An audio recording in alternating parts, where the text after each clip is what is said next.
खुलुमबाय इनसाइडेडनि नायगिरि नोंथांमोनखौ बरायबाय बिटिआर गोजोन गोरोबथानि गेजेरजों बारग' एनडिपि सोद्रोमाफोरनो जिउ खांनाय राहानि थाखाय सोरखारनिफ्राय 4 लाख रां अनसुंथाइ होनाय हाबाफारिया दिनै क'क्राझार जिल्लायाव जानानै थाङो। जाय समाव बारग' एनडिपि सोद्रोमाफोरा सोरखारनि अनसुंथाइ मोननायनिफ्राय नेवसिनानै दोनजादों होनना आसामनि दाब दाब जिल्लानि बारग' एनडिपि सोद्रोमाफोरा खौरां बिजोंनि गेजेरजों खुद्रिनाय दिन्थिदों। बेबायदि समावनो 5 आरो 6 डिसेम्बर खालाराव साननैनि हाबाफारिजों फारियै बाक्सा आरो क'क्राझाराव 4,000निबो बांसिन बारग' एनडिपिफोरनो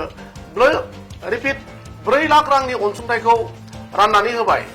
मख'नो गोनांदि 5 डिसेम्बर अदेबानि रबिबारखालि बाक्सा जिल्लानि तामुलपुराव सा 1,105 बारग' एनडिपि सोद्रोमाफोरनो 4 लाख रांनि अनसुंथाइखौ होनायनि उनाव दिनै क'क्राझार सदर सहरनि साखाथि गौरां दैसा सेरनि सान्दामारियाव थानाय बड'फा कालचारेल कमप्लेक्सआव सा 1,669 बारग' एनडिपि सोद्रोमाफोरनो 4 लाख रांनि अनसुंथाइखौ राननानै होयो। रायखांजाथावदि दिनैनि अनसुंथाइ होनाय हाबाफारियाव हादोरसानि गिबि मन्त्रि डक्टर हिमन्त बिश्व शर्माजों लोगोसे बिटिआरनि गाहाय मावफुं सोद्रोमा प्रमद बर', लेङाइ गाहाय मावफुं सोद्रोमा गबिन्द चन्द्र बसुमतारी, रायजोनि मन्त्रि उरखाव गोरा ब्रह्म, एमएलए फारियै अशोक सिंघाल, लरेन्स इस्लारि, जिरन बसुमतारी आरो आसाम पुलिसनि एडिजिपि हिरेन नाथ आरो बिटिआरनि आइजिपि LR बिष्णयाबो बाहागो लादोंमोन। गुबुन फारसेथिं बे अनसुंथाइ होनाय हाबाफारिनि गेजेरजों गिबि मन्त्रि डक्टर हिमन्त बिश्व शर्माया खौरां बिजोंनि गेजेरजों ओरैबायदि बुङो। নৰেন্দ্ৰ মোদী ডাঙৰীয়াৰ আশীৰ্বাদত আৰু গৃহমন্ত্ৰী অমিত শ্বাহ ডাঙৰীয়াৰ এক লিডাৰশ্বিপত স্বাক্ষৰ কৰিছিল। যদিও মৰুভূমিত শান্তিৰ বাবে আগতেও 2খন চুক্তি স্বাক্ষৰ কৰা হৈছিল, 2020 চনৰ এই চুক্তিখনৰ তাৎপৰ্য আছিল যে বড়ো আত্ম অধিকাৰৰ সংগ্ৰামৰ লগত জড়িত আটাইকেইটা সংগঠনে এই চুক্তিত স্বাক্ষৰিত কৰিছিল আৰু বিটিআৰৰ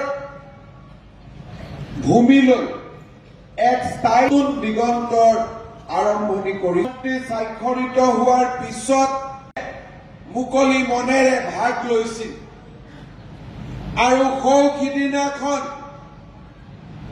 5টা বিধানসভা নিৰ্বাচনৰ উপনিৰ্বাচন যাৰ 2টা বিটিআৰত আছিল তাতো ৰাইজে মুকলি মন লৈ গণতান্ত্ৰিক পৰিৱেশৰ মাজত ভোটদান কৰিছিলে।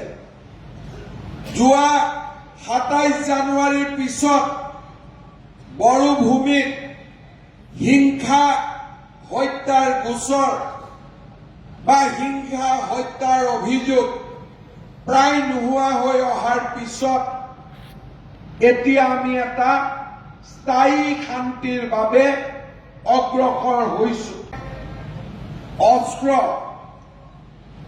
অসম চৰকাৰক জমা দিছিলে আৰু সকলোৱে মূল খুঁটিলৈ উভতি আহি জননী জন্মভূমিৰ কল্যাণৰ কাৰণে কাম কৰাৰ বাবে সংকল্পবদ্ধ হৈছিল। 27 জানুৱাৰীৰ পিছত বিটিআৰৰ নিৰ্বাচন অনুষ্ঠিত হ'ল। প্ৰথমবাৰৰ বাবে বিটিআৰৰ নিৰ্বাচন অনুষ্ঠিত হৈছিলে য'ত কোনো হিংসাই স্থান পোৱা নাছিলে আৰু সকলোৱে এই নিৰ্বাচনত মুকলি মনে অংশগ্ৰহণ কৰিছিল। সময়ত আমি শান্ত হ'বই লাগিব। যদি শান্ত নহয় আমি উদ্দেশ্যৰ পৰা বিচলিত হৈ যাম। আমাৰ সংগ্ৰাম কৰাৰ উদ্দেশ্য আছিলে বড়ো জনগোষ্ঠীক প্ৰতিষ্ঠা কৰা। আমাৰ সংগ্ৰাম কৰাৰ উদ্দেশ্য আছিলে এই অঞ্চলটো আগবাঢ়ি লৈ যোৱা। আমাৰ সংগ্ৰামৰ উদ্দেশ্য আছিলে আমাৰ ভাষা, সাংস্কৃতিক, শিক্ষা, দীক্ষা, অৰ্থনীতি সকলো টনকিয়াল কৰা। নেতাসকল, আমাৰ সদস্যসকল, আমাৰ ৱেল উইজাৰসকল সকলোৱে মিলি পেলাই আমি যি এটা সপোন ৰচনা কৰিছিল, সপোনটো বাস্তৱত ৰূপায়ণ কৰাৰ কৰিছিলো যে দীৰ্ঘদিন ধৰি 12 বছৰ হ'ল এনডিপিৰ আলোচনা আজিলৈকে চুক্তি হোৱা নাই, ইয়াৰ এটা সমাধান হ'ব লাগে। তেখেতৰ লগত এবাৰ, দুবাৰ, তিনিবাৰ আলোচনা কৰাৰ পিছত তেখেতে গৃহমন্ত্ৰী অমিত শ্বাহ ডাঙৰীয়াৰ লগত কথা পাতিলে, ভাৰতৰ প্ৰধানমন্ত্ৰী নৰেন্দ্ৰ মোদী ডাঙৰীয়াৰ লগত কথা পাতিলে, আৰু আমাৰ বিভাগীয় নিউজ ডেস্ক ইনসাইড बर'